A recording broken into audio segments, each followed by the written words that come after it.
Hello everyone, I hope you all are doing good.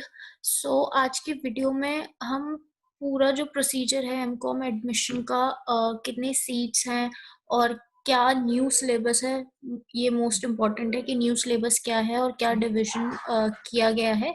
तो ये सब आज की हम वीडियो में डिस्कस करने वाले हैं। काफ़ी सारे लोगों को कंफ्यूजन थी न्यू सिलेबस के रिगार्डिंग कि कितने सब्जेक्ट्स ऐड हुए हैं और क्या-क्या यूनिट्स जो हैं वो ऐड हुई हैं।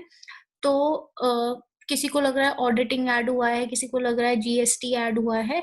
तो अलग-अलग वेबसाइट से उनको अलग-अलग इन्फॉर्मेशन मिली है।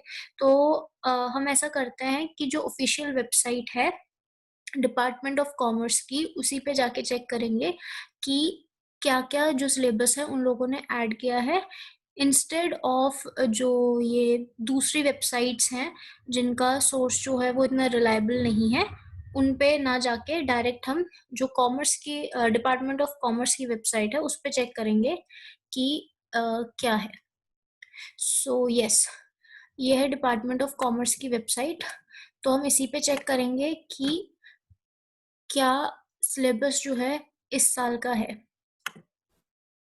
ओके, सो ये तो बेसिक चीज़ें बता रखी है इन्होंने आपको। अगर आप ये वेबसाइट चेक करोगे तो आपको जो भी इंफॉर्मेशन चाहिए रिगार्डिंग योर एडमिशन की, ऑनलाइन रजिस्ट्रेशन कब से स्टार्ट होते हैं, कैसे डायरेक्ट एडमिशन होता है, कैसे एंट्रेंस एडमिशन होता है, पूरा प्रोसीजर क्या है, क्या क्या डॉक्यूमेंट्स की रिक्वायरमेंट है और एलिजिबिलिटी क्राइटेरिया क्या है, फीस क्या है, वो सारी इंफॉर्मेशन आपको यहाँ पर मिल जाएगी। तो कहीं भी और जाने की जगह अगर आप वेबसाइट ही चेक कर लोगे तो यहाँ पर आपको करेक्ट इन्फॉर्मेशन मिल जाएगी। ओके, सो हमारा जो मेन था, ये एलिजिबिलिटी क्राइटेरिया इन्होंने दे रखा है, एंट्रेंस बेस्ड का क्या क्राइटेरिया है और मेरिट बेस्ड का क्या क्राइटेरिया है। अगर किसी ने बीकॉम प्रोग्राम किया था या फिर बीकॉम ऑनर्स किया था तो क्या डिफरेंस है और क्या उनकी मार्क्स रिक्वायरमेंट है, ये सारा इसके अंदर मेंशन है। तो यस, ये आ गया हमारा मेन चीज, एमकॉम एंट्रेंस एग्जाम सिलेबस। तो ये जो एमकॉम एंट्रेंस एग्जाम सिलेबस है, यहाँ पर एमकॉम एंट्रेंस एग्जाम सिलेबस। सो आपका जो एग्जाम होगा वो 2 आवर्स का होगा, ये आपको पता है, एंड 400 मार्क्स का आपका एग्जाम होगा, जिसके अंदर 100 मल्टीपल चॉइस क्वेश्चंस आपके पास होंगे। हर एक करेक्ट क्वेश्चन अगर आपने किया है, करेक्ट आंसर मार्क किया है, तो उसके लिए 4 मार्क आपको मिलेंगे और हर एक गलत क्वेश्चन के लिए नेगेटिव मार्किंग होगी -1। ओके, एंड ये जो भी आपका सिलेबस है, ये जो रिटर्न टेस्ट है आपका या फिर जो ये एमसीक्यू बेस्ड टेस्ट है आपका, इसका जो सिलेबस है वो सारा यूजी लेवल की अंडरस्टैंडिंग के पर ही है। तो कुछ और आपको वो मास्टर्स से रिलेटेड नहीं देंगे। जो भी आपने चीजें पढ़ रखी हैं ड्यूरिंग योर अंडर ग्रेजुएशन, वहां पर जो पढ़ा था वही यहाँ पर आएगा। सो सी, यूनिट 1 अकाउंटिंग एंड ऑडिटिंग।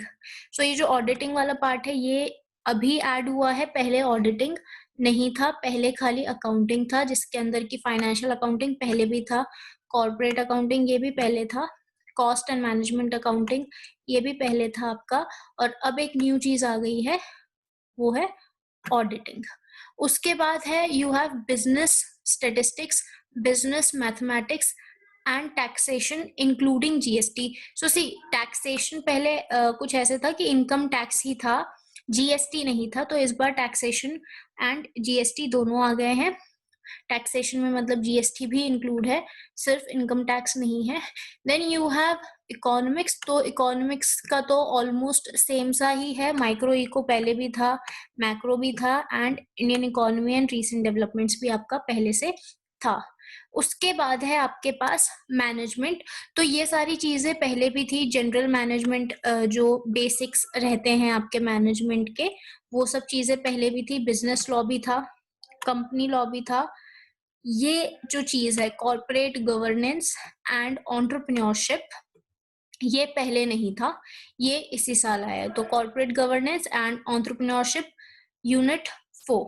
उसके बाद फाइनेंशियल मैनेजमेंट फाइनेंशियल मैनेजमेंट भी अलग से नहीं था एज सच, मैनेजमेंट के अंदर ही इसको इंक्लूड किया जाता था और हार्डली 1 या 2 क्वेश्चन आ जाते थे, बट इस बार स्पेसिफिकली इन्होंने दे रखा है कि यूनिट 5 में फाइनेंशियल मैनेजमेंट है आपका, ह्यूमन रिसोर्स मैनेजमेंट है, then you have marketing management and international business.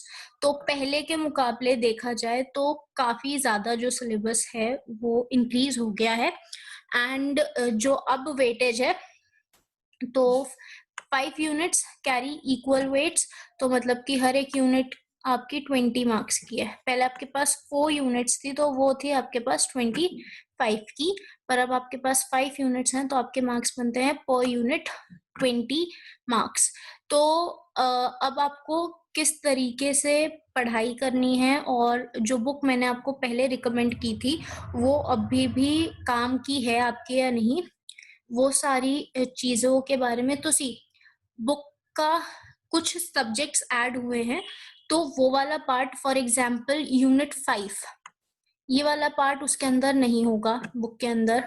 Then corporate governance and entrepreneurship उसमें नहीं होगा, जीएसटी वाला पार्ट नहीं होगा, एंड ऑडिटिंग वाला पार्ट जो है वो नहीं होगा। बाकी सारा जो भी यहाँ पे दे रखा है वो उस बुक के अंदर ऑलरेडी है।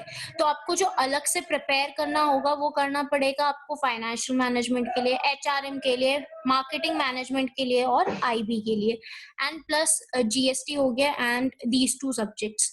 तो वो बुक ऐसा नहीं है कि वो आपके काम की नहीं है, वो आपके काम की है, काम आएगी आपके। बस ये है कि पहले जितना काम आने वाली थी अब उतना काम नहीं आएगी, मतलब थोड़ा सा और आपको और भी रिसोर्सेज की जरूरत पड़ेगी। तो ये जो सब्जेक्ट्स हैं इनके लिए आपके पास आपके अंडर ग्रेजुएशन की बुक्स होंगी, आप उनमें से इनको कर सकते हो। नाउ स्पेसिफिकली क्या क्या चीजें आपको पढ़नी चाहिए और क्या क्या चीजें नहीं पढ़नी चाहिए, इसके लिए मैं आपके लिए एक सेपरेट वीडियो बनाऊंगी ताकि कंफ्यूजन यहाँ पर ना हो जाए कि क्या क्या पढ़ना है या क्या क्या नहीं पढ़ना है। नाउ कि जो इन्होंने सिलेबस इंक्रीज किया है वो अच्छी बात है या बुरी बात है, तो सी आई विल से कि पॉजिटिव नोट पे लेके चलो इसको कि अच्छी बात है उन्होंने थोड़ा सा सिलेबस इंक्रीज कर दिया, क्योंकि काफी सारे लोग हैं जिनके पास स्टैट्स नहीं होता है या बिजनेस मैथ्स नहीं होता है, तो उनको एक हमेशा डिसएडवांटेज रहता है, क्योंकि उनके 25 मार्क्स जो थे उनको ये रहता था कि भाई 25 मार्क काफी ज्यादा वेट है, एंड वो दोनों ही सब्जेक्ट अगर किसी के पास नहीं होते तो उनके लिए एक डिसएडवांटेज था। पर अब क्योंकि मार्क भी कम हो गए एंड साथ में यूनिट 2 में अब सिर्फ ये 2 सब्जेक्ट्स नहीं है, एक टैक्सेशन भी है, तो एक पॉजिटिव साइन है ये कि वो लोग इम्प्रूव कर सकते हैं। अब इतना ज्यादा नेगेटिव मार्किंग उनके लिए नहीं होगी, एंड ये भी जो सब्जेक्ट्स हैं वो इतने डिफिकल्ट नहीं है, एंड क्योंकि फर्स्ट टाइम ये सब्जेक्ट्स जो हैं वो इंट्रोड्यूस हुए हैं एंट्रेंस के सिलेबस में, तो आप ये भी कह सकते हो कि इतना ज़्यादा डिफिकल्ट वो जो एग्जाम पेपर होगा आपका वो इतना ज़्यादा डिफिकल्ट नहीं होगा, क्योंकि फर्स्ट टाइम के लिए उनके पास काफ़ी सारे क्वेश्चंस होंगे। जब 2-3 बार एग्जाम हो जाता है ना तब वो ज़्यादा डिटेल में जाते हैं कि भाई ये चीज़ आ सकती है, वो चीज़ आ सकती है, बट क्योंकि अभी स्टार्टिंग है तो बेसिक्स लेके ही चलेंगे, क्योंकि पहला वाला पेपर तो वैसे भी इजी ही रहता है। तो आई विल सजेस्ट कि ज़्यादा टेंशन नहीं लेनी है कि इतना सिलेबस उन्होंने इंक्रीज किया है, ये वो इसको पॉजिटिवली लेके चलो, क्योंकि ये जो सब्जेक्ट्स हैं ये डिफिकल्ट नहीं है, ये बहुत इजी सब्जेक्ट्स हैं, तो आपको टेंशन नहीं होनी चाहिए, क्योंकि एक बार इनको आप रीड भी करोगे ना तब भी आपको चीज़ें जो हैं वो याद रह जाएंगी। सो आई होप सिलेबस के रिगार्डिंग आपके जो भी डाउट्स थे वो क्लियर हो चुके हैं, एंड अब आपको कोई डाउट नहीं है रिगार्डिंग सिलेबस। ये न्यू सिलेबस है, इसको आप वेबसाइट से इसका स्क्रीनशॉट ले सकते हो अभी भी, या फिर आप अपने आप भी वेबसाइट पे चेक कर सकते हो। वेबसाइट की लिंक मैं आपको दे दूंगी डिस्क्रिप्शन में, आप वहाँ से चेक कर सकते हैं, एंड आई होप ये वीडियो आपके लिए यूजफुल रहा होगा। So thank you and stay safe.